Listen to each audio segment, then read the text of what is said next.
Assalamualaikum warahmatullahi wabarakatuh. Perkenalkan, nama saya Nadia Farah Zahratul Jannah dengan NIM 877977691. Pada kesempatan kali ini, saya akan mempresentasikan tugas resum modul 1-12 mata kuliah pengembangan sumber dan bahan belajar PAUD. Modul 1. Hakikat kurikulum. Pengertian kurikulum. Program pendidikan yang mengatur dan mengelola segala hal yang berkaitan dengan kepentingan pendidikan. Klasifikasi kurikulum. Kurikulum ideal. Rencana yang tertulis menyangkut segala sesuatu berkenaan kepentingan kependidikan. Kurikulum aktual. Kurikulum dalam dimensi implementasi pada setiap terjadinya proses pembelajaran. 3 pendekatan pengorganisasian bahan belajar. 1. Model terpisah, di mana bahan disusun secara terpisah pada setiap topik. 2. Model terkait, pengorganisasian yang menggabungkan beberapa topik yang terkait. 3. Model terpadu, suatu pendekatan yang menggabungkan secara utuh setiap materi. Komponen kurikulum. 1. Komponen tujuan. Tujuan nasional, institusional, kurikuler, dan instruksional. 2. Komponen isi atau materi. Berisi teori, konsep, generalisasi, prinsip, fakta, istilah, contoh. 3. Komponen kegiatan, aktivitas yang dilakukan untuk mencapai tujuan.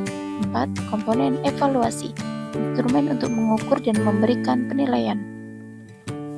Modul 2. Pengembangan kurikulum. 4 landasan kurikulum. 1. Landasan filosofis, kebenaran, berpikir mendalam, logis. 2. Landasan psikologis, tingkah laku manusia. 3. Landasan sosial budaya, masyarakat secara luas. 4. Landasan ilmu pengetahuan, peka terhadap kemajuan teknologi. 2 pendekatan pengembangan kurikulum. 1. Top-down approach, dilakukan pemerintah. 2. Grassroots approach, dilakukan inisiatif dari sekolah. Model pengembangan, Taylor, Taba, Olivia, dan Bechkamp. Prinsip-prinsip umum pengembangan kurikulum. Relevansi, fleksibilitas, kontinuitas, efisiensi, dan efektivitas. Prinsip khusus, keimanan, budi pekerti luhur, penguasaan integrasi nasional, keseimbangan etika, logika, estetika, dan kinetika.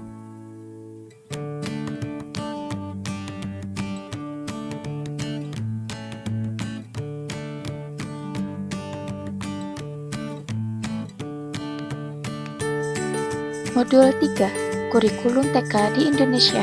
Perubahan kurikulum TK di Indonesia. 1. Kurikulum TK 1968. 2. Kurikulum 1984 atau kurikulum 76. 3. Kurikulum 1994. Alasan kurikulum disebut kurikulum 1976 yang disempurnakan karena perlunya penilaian kembali dan perbaikan kurikulum secara menyeluruh. Program pendidikan dalam kurikulum 1976. 1. Moral Pancasila. 2. Pendidikan sejarah perjuangan bangsa. 3. Kemampuan berbahasa.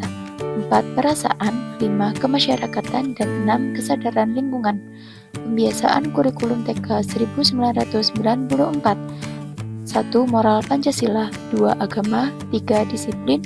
4. Perasaan atau emosi. 5. Kemampuan bermasyarakat. Program pengembangan kemampuan dasar. 1. Kemampuan berbahasa. 2. Daya pikir. 3. Daya cipta. 4. Keterampilan dan jasmani.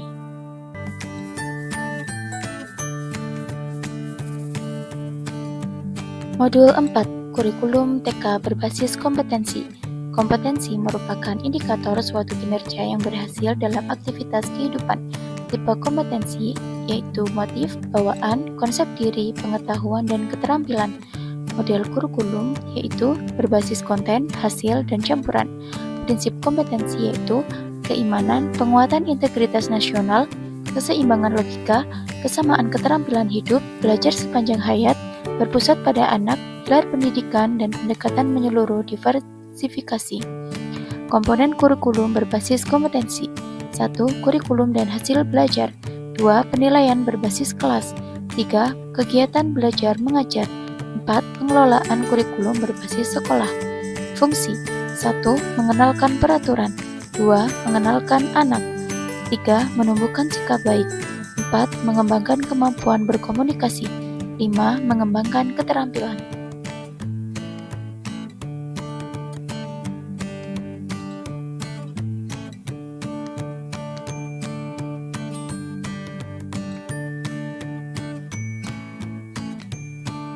Modul 5. Hakikat kegiatan pengembangan di TK. Pentingnya kegiatan pengembangan sejak dini.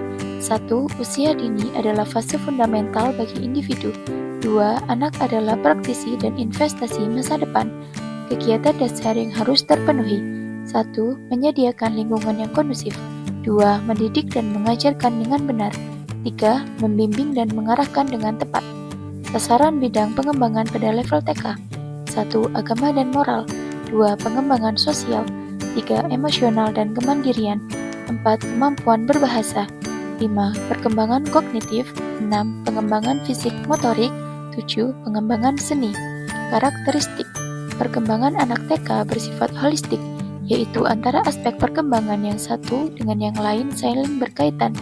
Pembelajaran yang cocok adalah pembelajaran terpadu dengan tema untuk memudahkan anak dalam membangun konsep tentang peristiwa sekitar. Modul 6. Pengembangan kegiatan pengembangan di TK. Kegiatan pengembangan di TK dikembangkan menjadi model pengajaran dengan menyesuaikan situasi dan kondisi sekolah serta peserta didik, bertujuan untuk meningkatkan fungsi dari TK sebagai tempat bermain yang menarik, menyenangkan dan merangsang anak untuk bermain sambil belajar. Model pengajaran yang dapat dikembangkan. 1. Model pendidikan TK atraktif. 2. Model pengembangan kecakapan hidup dan pembelajaran kooperatif. Prosedur awal dari keseluruhan model pengembangan kegiatan TK adalah proses perencanaan atau rancangan satuan kegiatan sesuai tema. Prosedur model pendidikan TK atraktif yaitu suara, bentuk dan bilangan, permainan performance, sistem pengajaran sentra maupun proyek. Prinsip-prinsip pengembangan. 1. Prinsip permainan sambil belajar. Anak belajar melalui pengalaman menyenangkan. 2. Prinsip pelaksanaan pengajaran sesuai tahap perkembangan anak dan kebutuhan individu. Modul 7. Analisis instruksional. Tujuan instruksional merupakan rumusan kualifikasi atau kemampuan yang harus dimiliki anak setiap selesai mengikuti kegiatan pembelajaran. 3 domain yang dipersyaratkan yaitu domain kognitif, berkenaan dengan kemampuan intelektual, domain afektif, berkenaan dengan sikap dan kepribadian, serta domain psikomotor, berkenaan dengan kemampuan keterampilan atau kecekatan. Pertumbuhan yaitu aspek fisik seperti tinggi badan dan berat badan. Perkembangan yaitu aspek kompleksitas dan fungsinya seperti kemampuan menendang, berbicara, dan bersosialisasi. Cara mengidentifikasi karakteristik anak. Kegiatan pengamatan, melakukan percakapan sesuai dengan bahasa anak, sosiometri, anekdotal record, meneliti hasil pekerjaan anak, kumulatif record, dan melakukan studi kasus. Modul 8. Pengembangan alat penilaian kegiatan pembelajaran di TK. Penilaian pendidikan prasekolah adalah proses pengambilan keputusan tentang kedudukan program pendidikan prasekolah yang dilaksanakan. Prinsip penilaian. 1. Fokus pada perkembangan. 2. Menyeluruh. 3. Mendidik. 4. Berkesinambungan. 5. Objektif. 6. Kebermaknaan. 7. Alat dan cara sahih. 8. Penilaian sesuai program. 9. Hasil penilaian sesuai kepentingan anak. 10. Penilaian harus mengakui perbedaan individual anak. 11. Mencakup seluruh aspek perkembangan anak. 12. Melibatkan observasi yang teratur. 13. Didasarkan pada prosedur. 3 langkah utama pemenuhan kinerja evaluasi. 1. Pengamatan. 2. Pencatatan. 3. Pelaporan. Teknik. 1. Observasi atau pengamatan. 2. Catatan anekdot. 3. Percakapan atau interview. 4. Pemberian tugas. Dan yang kelima, portofolio. Modul 9. Materi kegiatan pengembangan. Ruang lingkup materi kegiatan pengembangan di TK meliputi aspek pengembangan nilai agama dan moral, sosial, emosional, dan kemandirian, kemampuan berbahasa, kognitif, fisik, motorik, dan seni. Materi kegiatan pengembangan pembentukan perilaku di TK terdiri dari materi kegiatan pengembangan pembentukan perilaku melalui pembiasaan, dan materi kegiatan pengembangan kemampuan dasar yaitu kelompok A dan kelompok B.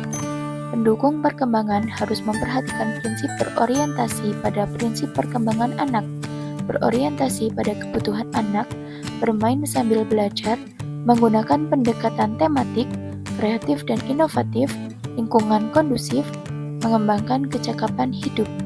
Syarat penyediaan sarana pembelajaran: 1. Aman dan nyaman, 2. Bermakna, 3. Murah dan mudah diperoleh, 4. Memenuhi syarat keselamatan dan kesehatan anak. Modul 10. Perancangan kegiatan pengembangan di TK. Kompetensi dasar yaitu kemampuan yang diharapkan dikuasai oleh peserta didik. Pengalaman belajar yaitu materi pokok untuk mencapai suatu kompetensi sebagai bagian dari struktur keilmuan. Hasil belajar dan indikator hasil belajar yaitu jabaran karakteristik suatu kompetensi dijadikan ukuran menentukan nilai ketercapaian hasil belajar. Metode adalah cara yang fungsinya merupakan alat untuk mencapai tujuan kegiatan. Faktor pendukung memilih metode yaitu karakteristik tujuan pembelajaran dan karakteristik anak yang diajar. Cara mengembangkan keterampilan sesuai karakteristik tujuan kegiatan adalah dengan memilih tema-tema yang menarik, menantang, dan bermakna bagi anak. Aspek perkembangan yang harus diperhatikan dalam memilih permainan sebagai media pembelajaran adalah perkembangan emosi dan sosial, kemampuan motorik halus dan kasar, perkembangan bahasa, persepsi penglihatan dan pendengaran, serta keterampilan berpikir anak. Modul 11. Pengembangan rencana kegiatan pengembangan. Prinsip pengembangan silabus seperti ilmiah, sistematis, relevan, dan konsisten mendasari pengembangan, pengelolaan kegiatan pembelajaran, pendekatan pembelajaran, dan sistem penilaian. Format penyebaran indikator meliputi kompetensi dasar, hasil belajar, indikator, dan tema beserta alokasi waktu dalam sebuah matriks. Komponen yang diperhatikan dalam mengembangkan SKM, kompetensi yang akan dibangun, konsep yang akan disampaikan, aktivitas yang akan disuguhkan, dan fokus yang akan diberikan. Seseorang guru harus memperhatikan latar belakang secara individu, kelompok, maupun klasikal dengan persiapan diri yang pas untuk seorang guru. Persiapan tertulis yang lengkap dengan alat peraga guru dan alat untuk menunjang kegiatan anak setiap hari secara berbeda, sesuai dengan perencanaan yang dikembangkan oleh SKH. Modul 12.